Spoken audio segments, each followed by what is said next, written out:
Suspense.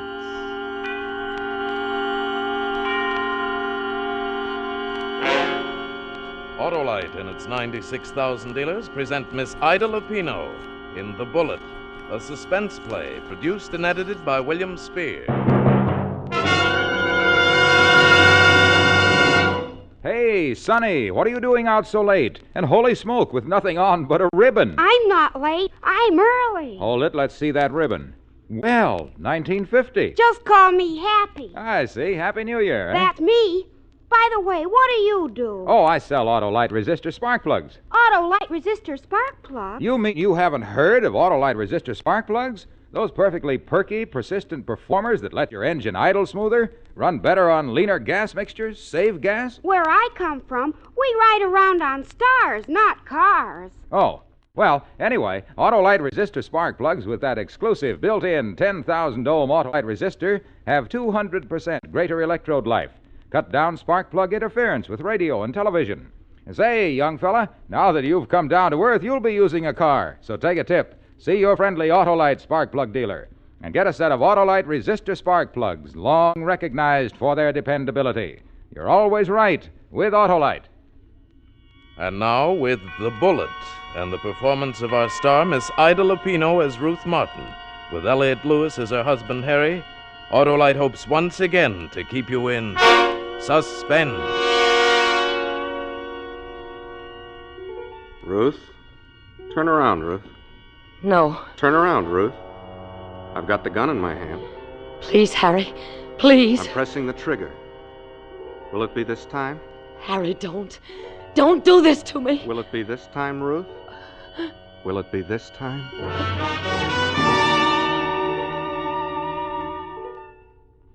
Yes, Harry. Yes, this time. This time I'd die, and it was like drowning. Going down for the last time. Everything flooding through my mind.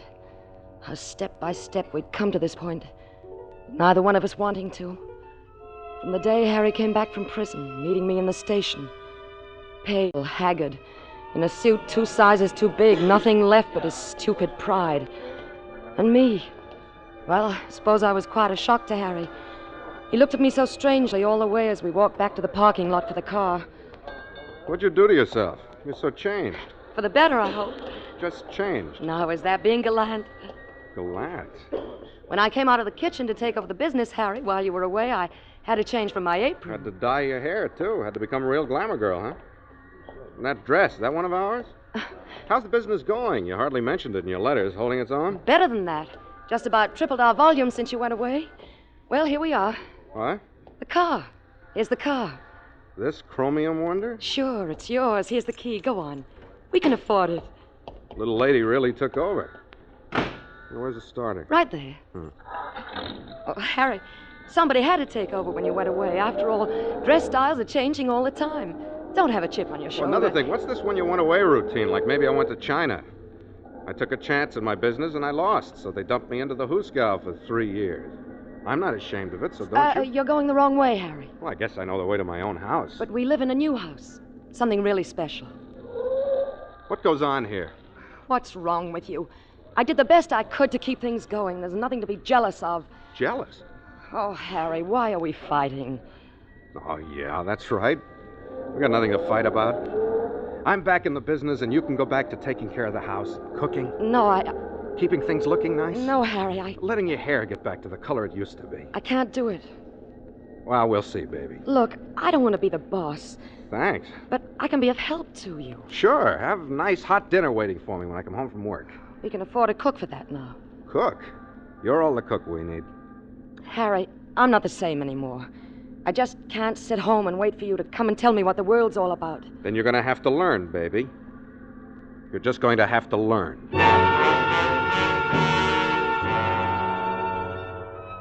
But nothing worked out the way Harry planned it. When he found he couldn't keep me home, he put me in a corner in the office. Set out to prove he didn't need me at all. Only 3 years is a long time to be away from anything. There were new buyers. The buyers didn't know him. They knew me. No, this is not what I wanted, Mr. Martin. Well, then I'll show you something else. Got plenty of time. Can't really say that I have. Didn't I see Mrs. Martin in your office when I came in today? Well, she's just getting things in order before she retires back to the kitchen. She always knows exactly what I want. Could you send for her, please? But I'm sure I can show Would you mind? No, I wouldn't mind.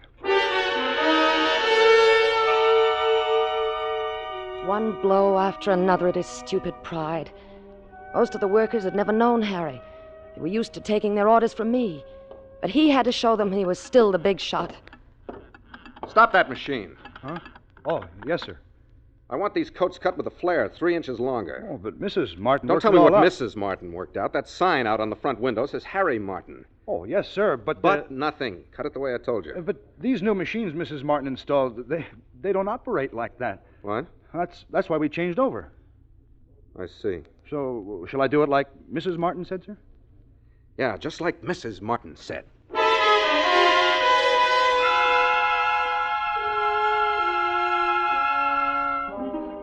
It got so we were like two strangers. Harry wouldn't even look at me anymore. I think he actually began to hate me. And then the final thing. He began finding out about George. Oh, listen, I'm no angel, but 3 years. I'm not trying to defend myself. It's just that it's terrible to be lonely. And George came along and treated me like I was somebody to respect, somebody with dignity. Well, then I began to realize that when I took the car someplace, Harry's car would bob up behind me, follow for a few blocks, then disappear. I'd be shopping in a store. Suddenly, Harry's face would begin to weave in and out of the crowd, then disappear. Or coming into the office one day and finding Harry had put an extension on my phone. I was being stifled. I couldn't breathe anymore. I didn't dare see George anymore. I hardly dared phone him. So it's like prohibition of any kind. It began to be important. George had never really meant very much to me, but now I started thinking he was the only thing I had to hang on to. And Harry, always playing little jokes, setting his little traps. Like the morning he left for the office early. Some business to take care of. And hearing his car back out of the garage, move down the street, thinking I was free for a few minutes. Free to call George after all these days.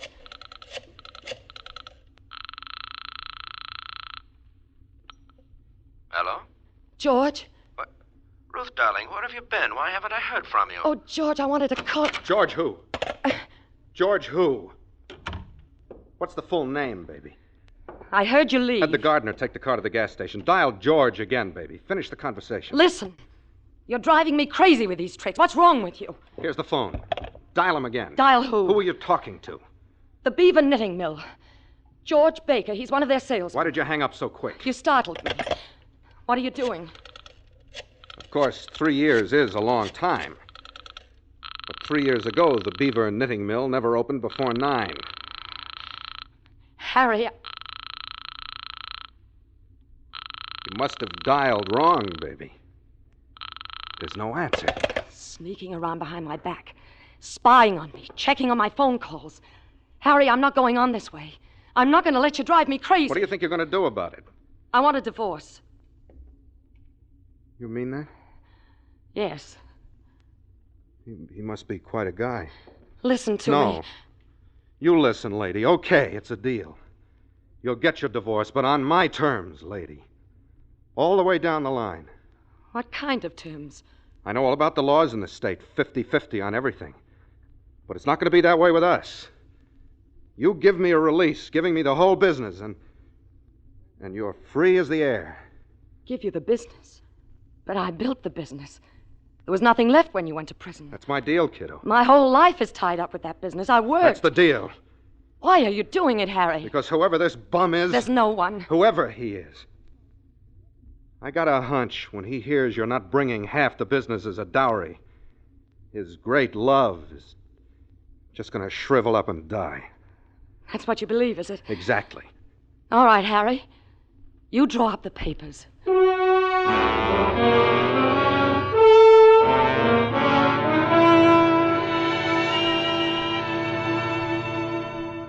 Ruth, I just don't know what to say. But to be free to be with you, darling. Oh, what kind of freedom is it when you have to grub for a buck? That kind of freedom you can feed to the pigeons. George, don't talk like that. We're not a couple of 19-year-old kids running off on a motorcycle. If you give up your business, how are we supposed to live? That's the only way he'll let me go. Then don't go. He was right. What he said about you was right. If he said I didn't care for you very, very much, then he was wrong. But if he said I like it nice with enough money coming in to make it comfy, and Howie was right. Shut up! What was that for? Because I'm honest with you? Aren't you even going to say goodbye? You know, I can't say goodbye. Not now. I can't be alone. I've got to have somebody. Well, it isn't me, baby. It never was. Oh, baby. Will I see you tonight? No, Will you call me? I feel, I don't know, lost. I'll be at the office tonight. I'll be there alone, waiting for your call. George, will you call me? All right, Ruth. Be there at 10. I'll call you.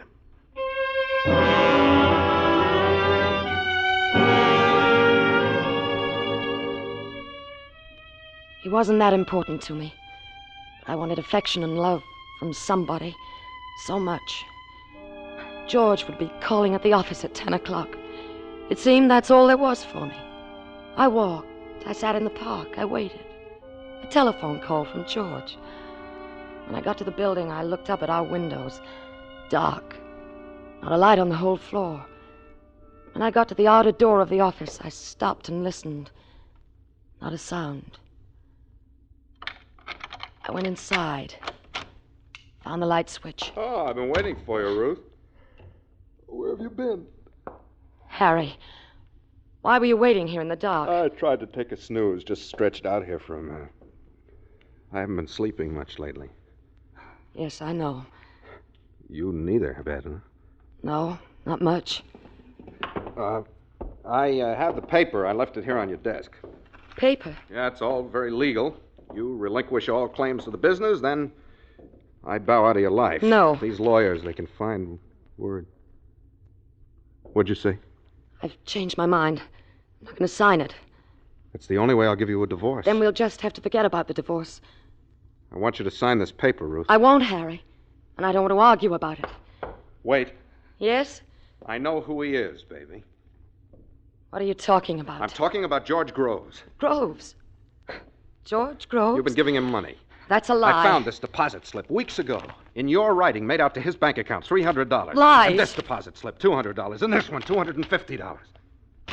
Who is he? You're not getting out of here until you tell me who he is. Harry, I wanted to tell you, but I just couldn't. Who is he? He's a gambler. Gambler? Who are you kidding? You asked me, so I told you. Now I'm going. Oh, wait, that doesn't make sense. You never gambled? Well, I was like a lost dog. Nothing to do, no one to turn to. I lost that money and quite a bit more. Ruth, if that were true... It is true. There isn't any other man. There never was. 10 o'clock. George Groves, a gambler. Oh, here, you shouldn't keep these things lying around, baby. I've got to go, Harry. To Ruth. Since I got off that train a month ago, I've been acting like I don't know what. You think we've got any chance to start all over again? Right from the beginning, baby. I don't know, Harry. I can't think straight. Let's go someplace. Let's not talk about it here. No, you're right. Here's where all the trouble started. Let's get out in the air. Yes, come on. Sure. A gambler. I bet he really took you to the cleaners. Want to know something? I'm not sore at him. Not a bit. Oh, wait, let me turn out the light. Well, hurry. Okay, now let's get... Ah, your phone. I don't understand. Who'll be calling at this hour? Nobody. Must be a wrong number. Come on. Well, what do you mean, come on? At least answer it. Oh, never mind, I'll take it. No, What? Well, it's on my line. Then you answer it. Why are you going to your extension? Answer the phone, Ruth. You're starting it all over I again. said answer the phone. Answer the phone. Ruth, answer the phone. You almost had me believing your fairy tale. You almost made it. Harry, listen to me. All I want you to do is sign this release and clear out. No. You heard what I said, Ruth? I'll never sign it. Okay. It's one last trick, baby. Look what I got in this drawer. I asked you to look. Harry, put away that gun. I want you to get a good look at it. It's called a war souvenir. Only if you don't sign this release, you know what, baby? Someday I'm going to kill you with this gun. No. Someday no. I'm going to say to you, Ruthie, I'll give you 3 seconds to sign this release. 1, Harry. 2. Don't, Harry. 3. No. What's the matter, Ruth? You try to kill me. Don't be silly. I told you it was a trick. The gun's harmless. It's unloaded, see? Why did you do that to me? Why? Yeah. Put it away. Isn't it strange? You know it's not loaded and you're still afraid. Put it away. That's the beauty of the trick, Ruth. That's why someday you're going to break down and sign that release. You see, you'll never know just when it will be loaded. You'll never know, Ruth.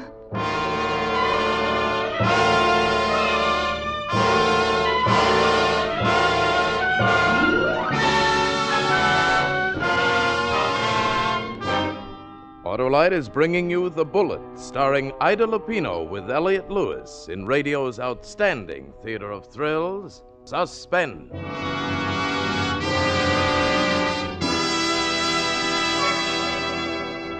Hey, Happy New Year. Yes, sir? How about showing me what's in store for 1950? Sort of a sneak preview. Wouldn't be fair. Oh, look, I only want to see how Autolite resistor spark plugs will make out. You know, millions and millions have been sold to date. Well, I guess I can go that far. Now, let's see. My crystal ball says you'll do okay with Autolite resistor spark plugs. You'll sell millions more. Wonderful, wonderful. Why, the roads will be rippling with motorists made merry by the bountiful benefits of these mighty marvels. The smoother engine idle, the better performance on leaner gas mixtures, the gas savings. Then, too, they'll get 200% longer electrode life from Autolite resistor spark plugs and reduce spark plug interference with radio and television reception, built right into every Autolite resistor spark plug. But say, young fella, tell me about Autolite bullseye headlights. Will they be finding the way for more and more cars next year? Hey, you really want a happy and prosperous new year, don't you? You bet, and it will be a year of happier driving for motorists who make it an Autolite year, because you're always right with Autolite. And now, Autolite brings back to our Hollywood soundstage our star Ida Lupino with Elliot Lewis in The Bullet, a tale well calculated to keep you in suspense. That night, I made up my bed on the couch in the den. Just hearing him walk, knowing he was in the house, kept me awake. I locked the door, and I lay there. And I must have dozed off in spite of myself, because I came awake with a sudden violence. Fresh air was fanning my face. That couldn't be. The window had been shut. But now the window was open. Harry! If you don't sign the release, someday I'm going to give you 3 seconds. 1, Harry! 2. Don't shoot me, Harry! Shoot you? You must have had a bad dream. I don't even have the gun. Oh, no.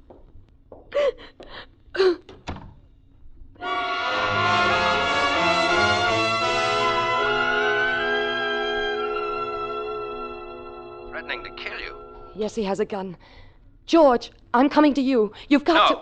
But If he follows you here and kills the both of us, does that make everything just dandy? Look, Ruth, do me a favor, will you? Kind of forget this address from now on. But, George, don't say I'm that. sorry. But you've got to help me. What can I do? You can go to the police. The police? You know, threatening somebody's life is slightly illegal. Yes. Yes, the police. Yes, of course, they'll help me. Oh, yes, George, that's very smart of you. They'll help me.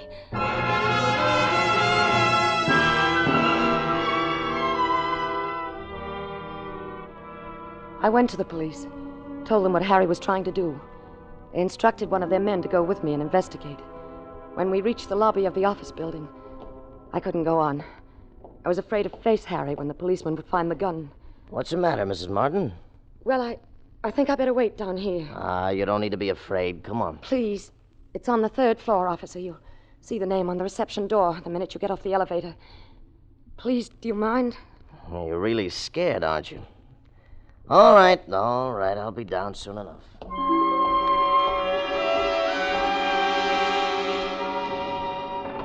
I began to feel a sense of relief. Harry wouldn't terrorize me any longer. Soon the officer would bring him down. We'd be off to police headquarters, and then I'd swear out a complaint. The time he got out of jail, I would have started proceedings of my own to divorce him. And then I started to cry at that. I don't know why, just standing there and waiting. And then I began to wonder what they were doing up there so long. More than a half hour had gone by. When the elevator door opened, I expected to see Harry being pushed along, handcuffed. The officer was all by himself, and he was smiling. Well, now, I just had a nice chat with your husband. You've been worrying for nothing, Mrs. Martin. But the gun... Oh, sure, I saw the gun. It's just a war souvenir. It's not even loaded. He doesn't have ammunition for it. But someday it will be loaded.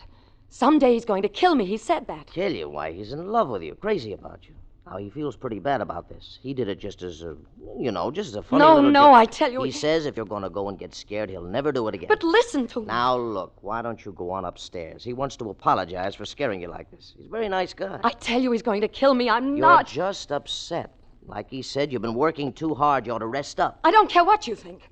I want him arrested for threatening me with a deadly weapon. An empty gun. That's not a deadly weapon. Now listen to me. No, you listen to me. Even if I wanted to, there's nothing I could do. As long as that gun is empty, it's not a deadly weapon and we can't touch him. In this state, that's the law, Mrs. Martin. Go ask a lawyer about it. Anybody who knows the law knows that. Not a deadly weapon, that's that, I'm afraid. If we can actually prove, Mrs. Martin, that your husband wanted to kill you, then you could put him away for years. For years? That's right. But he can't hurt you with an empty gun. And as long as that gun is empty, we can't touch him. In this state, that's the law.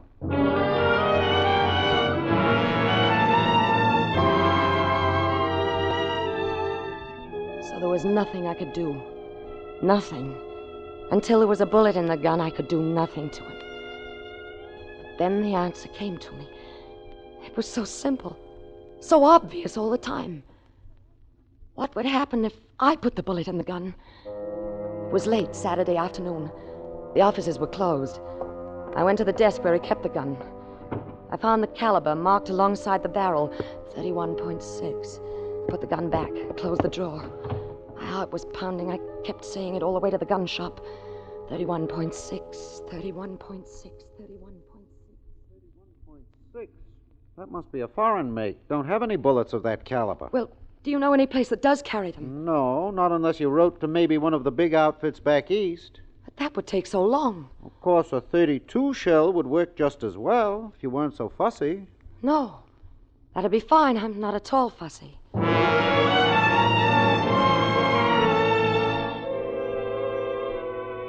I went back to the office. I took out his gun, broke it open. And I opened my purse, took the bullets out. Years in prison, that's what the lawyer said. Well, it'd serve him right after what he'd made me go through. I forced the bullets inside the gun, then closed it. Now it was a deadly weapon. I put the gun back in the drawer. I went to my desk to call the police. Now they'd see the gun for themselves. Now they'd see Harry planned to kill me.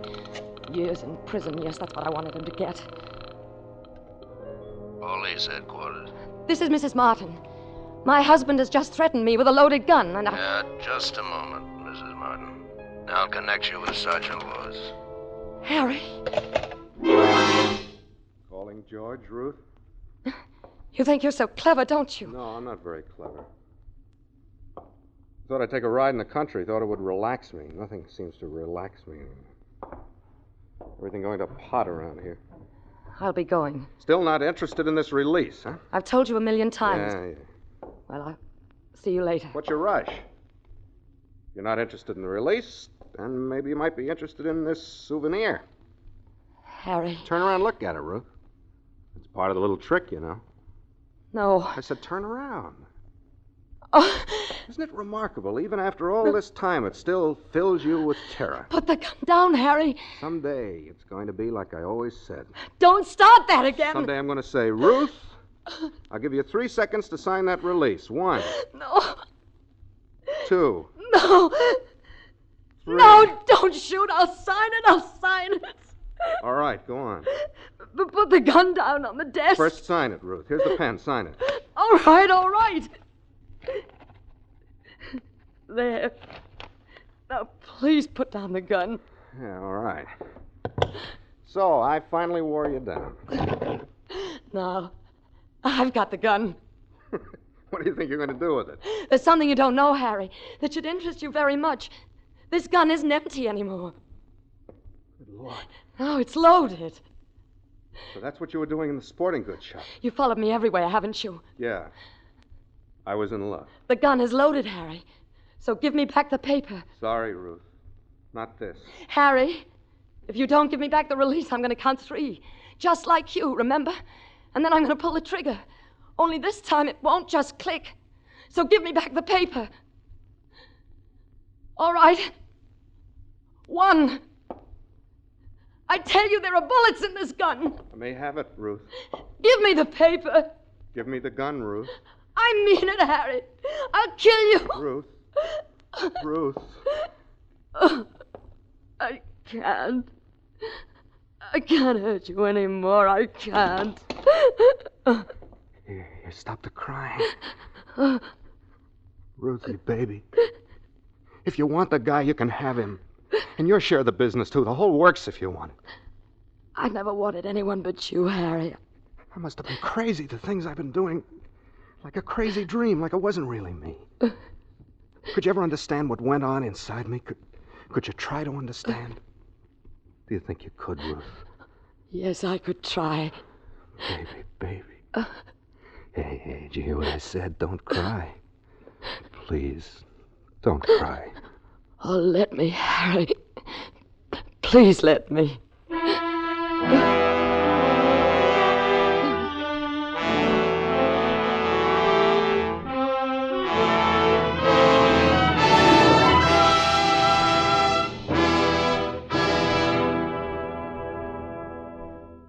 Suspense, presented by Autolite. Tonight's star, Ida Lupino with Elliot Lewis.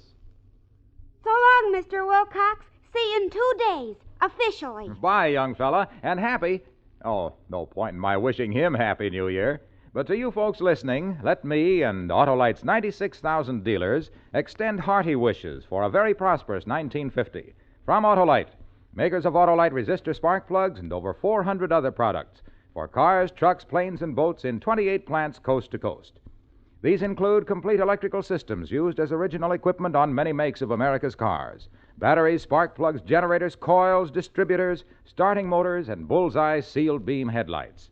All engineered to fit together perfectly, work together perfectly, because they're a perfect team. So don't accept electrical parts supposed to be as good. Ask for and insist on Autolite original factory parts at your neighborhood service station, car dealer, garage, or repair shop. Remember, you're always right with Autolite.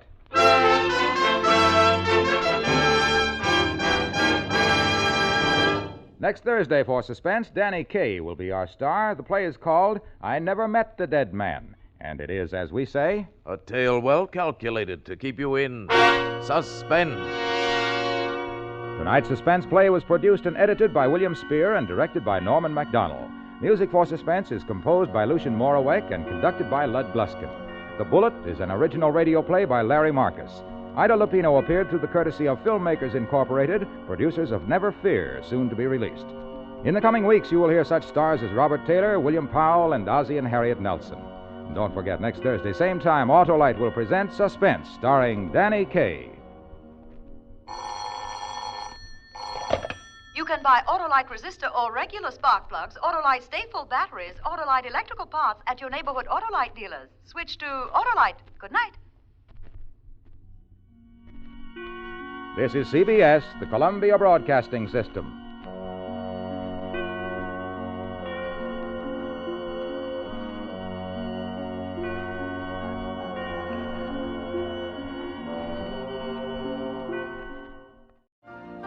You've been listening to the OTR Gold Network. Find more classic radio at otrgold.com.